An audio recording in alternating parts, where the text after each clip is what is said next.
There are only a few surviving elderly women in South Korea who were forced into sex slavery during World War II, but the demonstrations in front of the Japanese embassy in Seoul are attracting more young people, like 16-year-old Kwang Oh-ryung, who have become passionate about the issue. Japanese doing such a crime to us, so we couldn't stand it, we couldn't bear it. It is estimated that over 200,000 women from across Asia were forced to become comfort women for occupying Japanese soldiers during the war.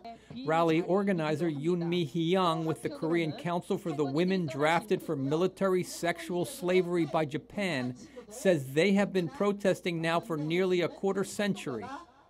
The reason why we stand here until now is that the Japanese government has not accepted its crime and not offered an official apology and legal compensation, which victims have been asking for. The comfort women issue has become even more contentious since Japanese Prime Minister Shinzo Abe adopted a less apologetic tone towards Japan's wartime past.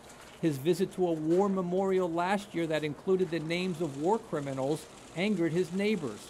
Mr. Abe also alienated China, South Korea, and other Asian countries by questioning Japan's past apologies on the comfort women issue. Some of his conservative allies have suggested that not all the women were forced into prostitution. More recently, South Korea criticized Mr. Abe's visit to Jerusalem, including a Holocaust memorial for victims of German war crimes, saying that he will be taken seriously when he addresses Japan's atrocities. Prime Minister Abe suggested he may alter a 1995 statement from former Prime Minister Tomiichi Murayama, giving a broad apology for wartime damage and suffering when he makes his own statement in August on the 70th anniversary of the end of World War II.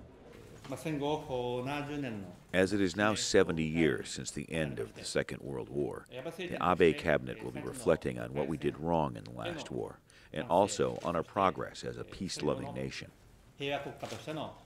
At the rally, a chair was left empty for a comfort woman victim who recently passed away. Yoon-mi Hyung says this new generation of protesters will not let Korea's sense of outrage dissipate after all the survivors died. The purpose of our activity is not to repeat such a tragic event like the comfort woman issue. It is also what the victims want.